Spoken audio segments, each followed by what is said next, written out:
The breakup felt right at first. Like finally catching my breath after being underwater for too long.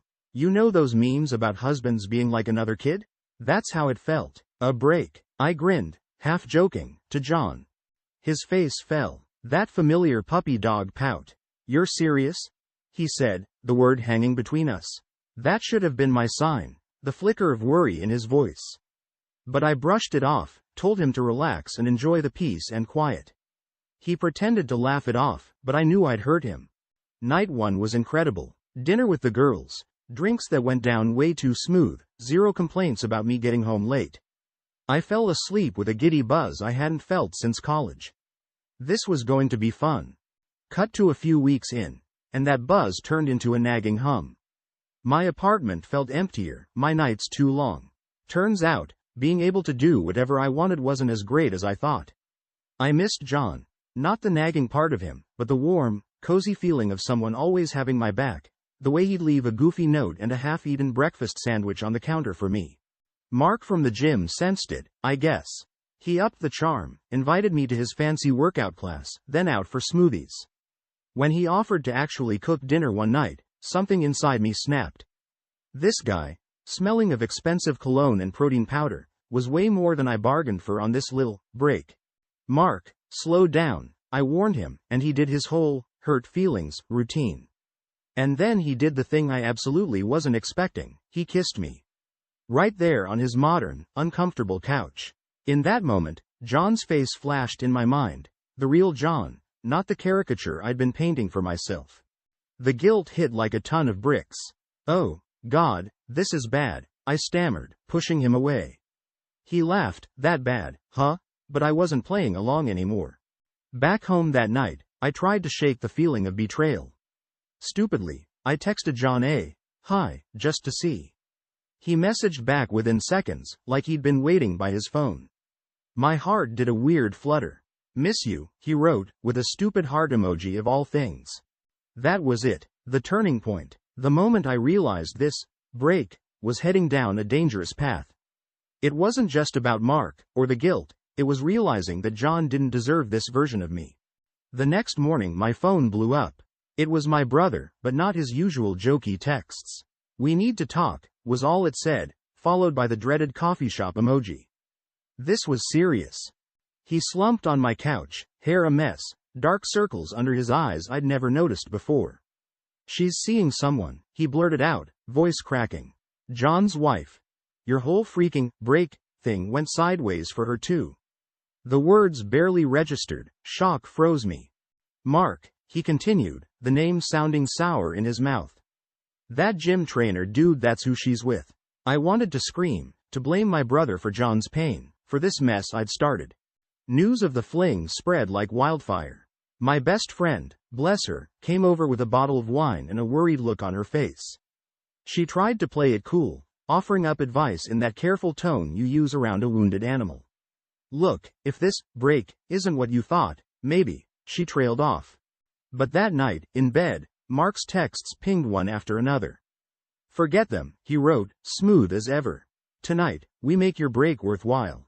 He was relentless, promising nights out, fancy dinners, anything to distract me from the pit in my stomach. And for a while, it worked. We went to trendy bars, the kind I only ever saw on TV, and he knew all the right people to charm. I tried to play along, wear the part of the carefree woman having the time of her life. But every time the laughter died down, John's face would swim into focus. At home, things felt different. John didn't mention Mark, but he didn't need to. The apartment pulsed with unspoken questions. He started leaving me little things, my favorite cookies, a new book he knew I'd love. It felt like a silent apology, one I wasn't sure I deserved. Mark was the opposite. He was all fire and intensity. One moment, he'd tell me I was the only thing that mattered, and the next he'd pick a fight, accusing me of playing games.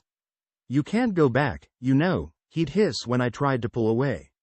Even as his touch began to feel like sandpaper, I'd cave, craving the excitement that drowned out the guilt. That's how I found myself in situations I never imagined. A hotel room with Mark after a whirlwind weekend getaway. The smell of chlorine and his expensive cologne making me sick. I couldn't look myself in the mirror anymore. This was meant to be fun, a break. But instead, it was a trap, and I was the one who'd sprung it. The guilt was eating me from the inside out. I'd skipped dinners with my parents, making up excuses, terrified of running into John while I was dressed up and clinging to Mark's arm. Then, at their anniversary party, there he was, looking better than ever. Beside him stood a woman. Calm, elegant, and the furthest thing from me in her simple dress and understated jewelry. It was like looking at an alternate universe where I didn't make a colossal mess.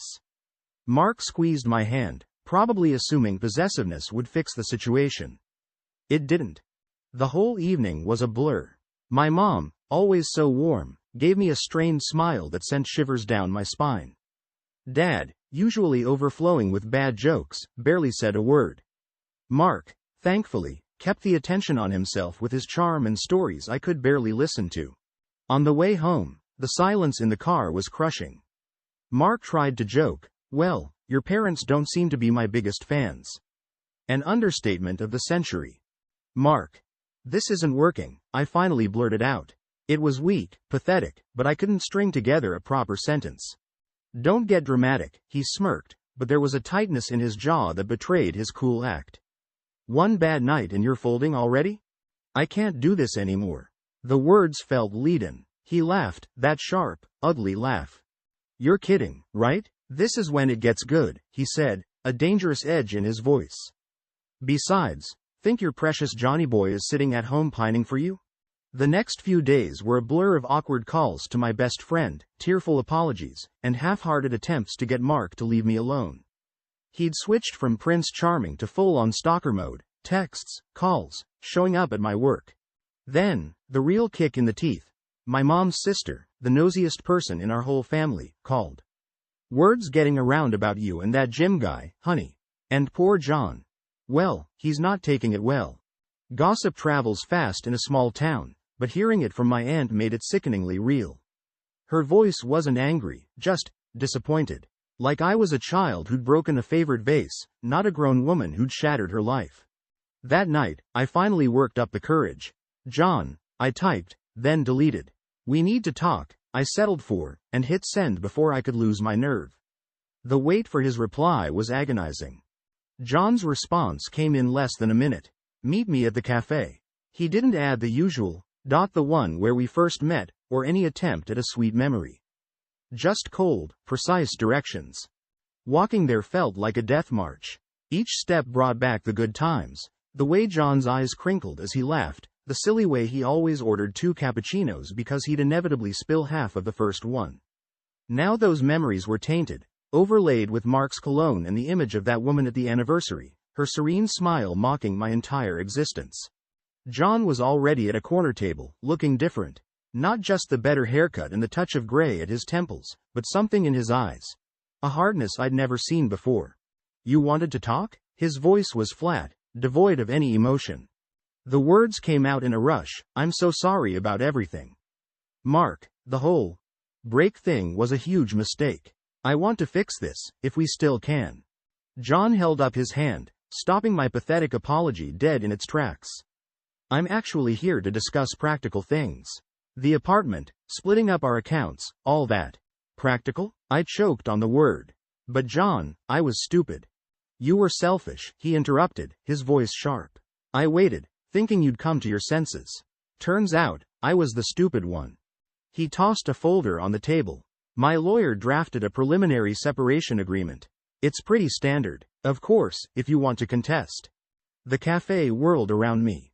John, hiring a lawyer? While I was flitting around with Mark? Everything had turned upside down.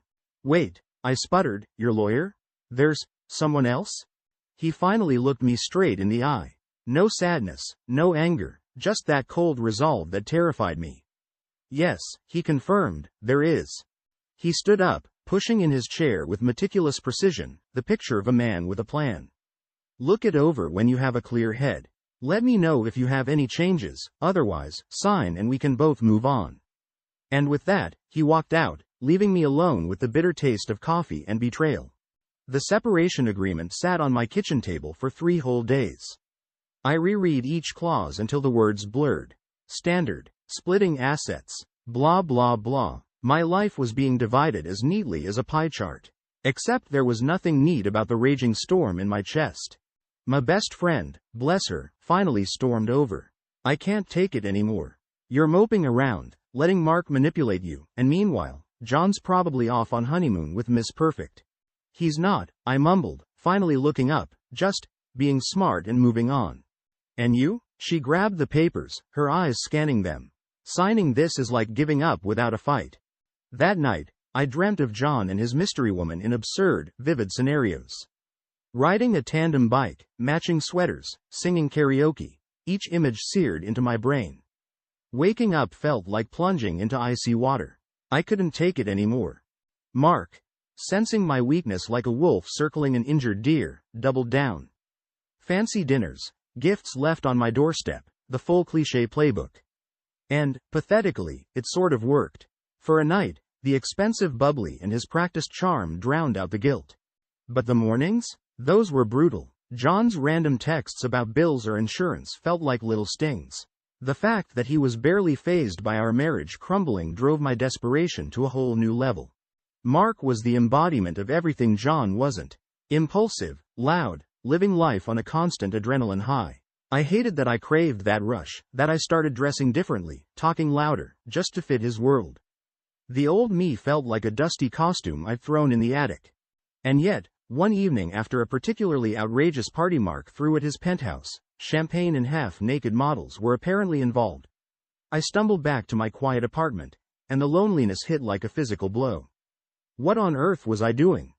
My phone lit up. John, but not about bills. Are you okay? It read. Simple, yet it shattered the facade of control I was frantically trying to build. With trembling fingers, I typed back. Can we talk? His response was immediate. Tomorrow. Just like that, I'd thrown a wrench into his perfectly organized plans. A bitter thrill of satisfaction ran through me. Maybe I wasn't completely done fighting after all. Meeting John was like stepping into a boxing ring after a decade of avoiding exercise. We picked a neutral cafe, neither of our old haunts. He looked even more different, not just fit, but a sharp edge to him that scared and yet intrigued me. So, I started. Stupidest word ever, this whole lawyer thing. Seems a bit much, no? He didn't even blink. After everything, we need a clean break. Makes it easier for everyone. Easier for you, maybe, I snapped back, then hated myself for sounding whiny. That's when it started, not a shouting match, but John laying out the facts, his voice calm and lawyerly. My impulsive break, my sneaking around with Mark. The nights John spent waiting up, the lies, the whole pathetic spectacle. With every word, it wasn't John the first pictured, but my dad. The way his face would change when I disappointed him, that coldness behind his eyes. And that hurt more than any yelling could have. Mark has a temper, I said weakly. The whole thing got messy. John cut me off. He threatened me, threatened my family. This, with the lawyers, this is about protection. For you too. Protection? I almost choked on the word. Then it hit me. John's brother, the loose cannon, had probably blabbed everything. My stomach churned. How much did John actually know? The waitress interrupted us, placing the bill in its neat little tray.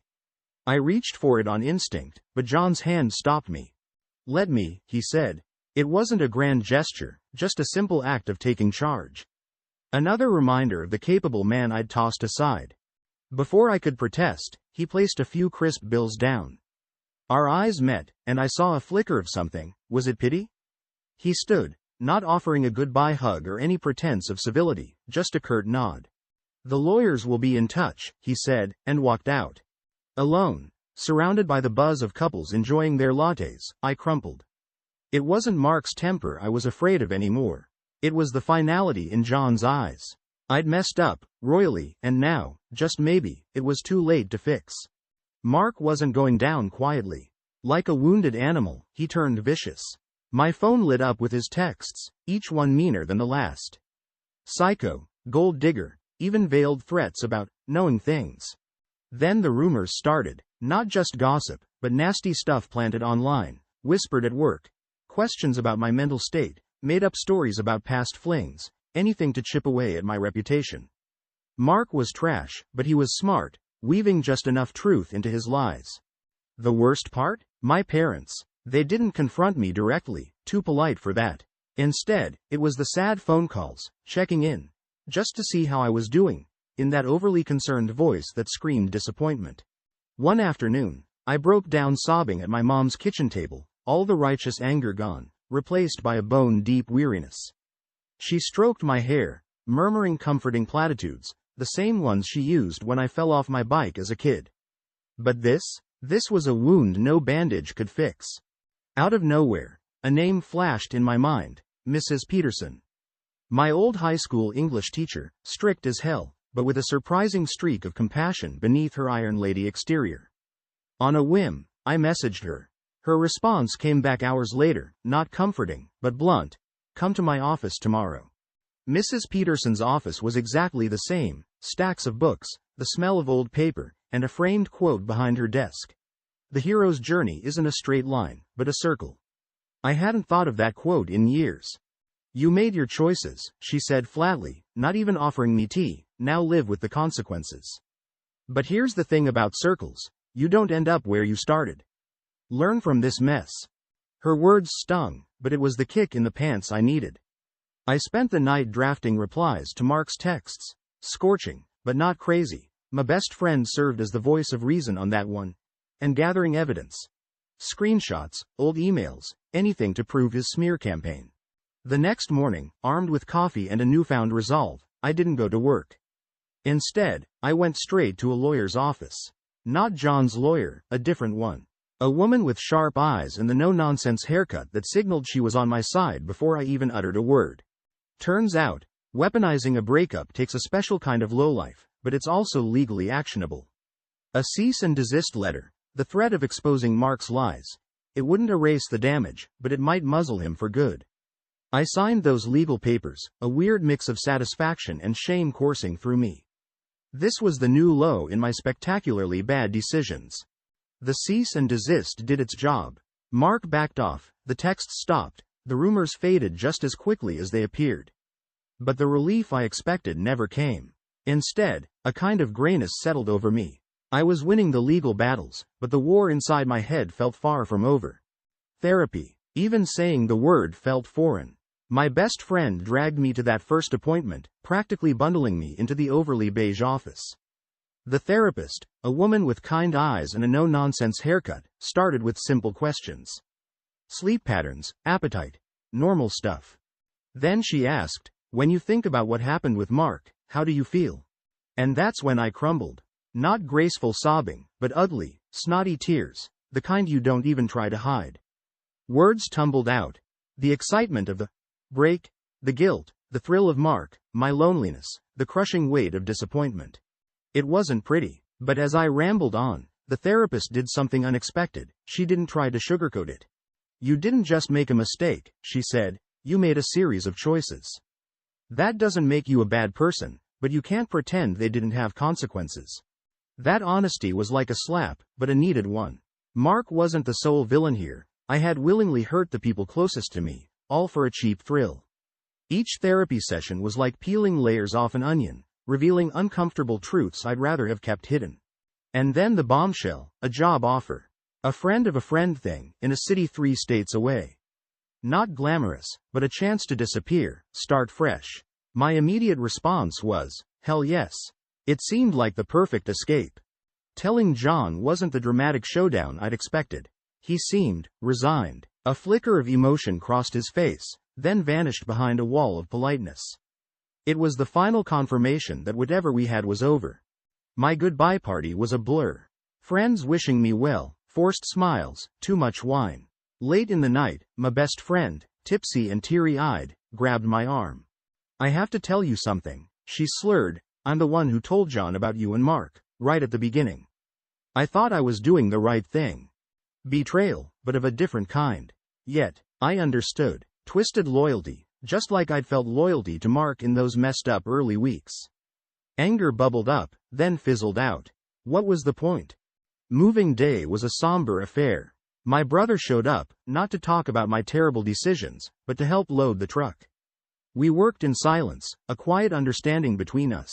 As I pulled away, he tossed a brown paper bag onto the passenger seat. Sub sandwich, he said, a hint of a smile in his voice, in case you get hungry on your journey to become a better human. Then, with an awkward hug, he turned and walked away. It wasn't forgiveness, but it was the start of something.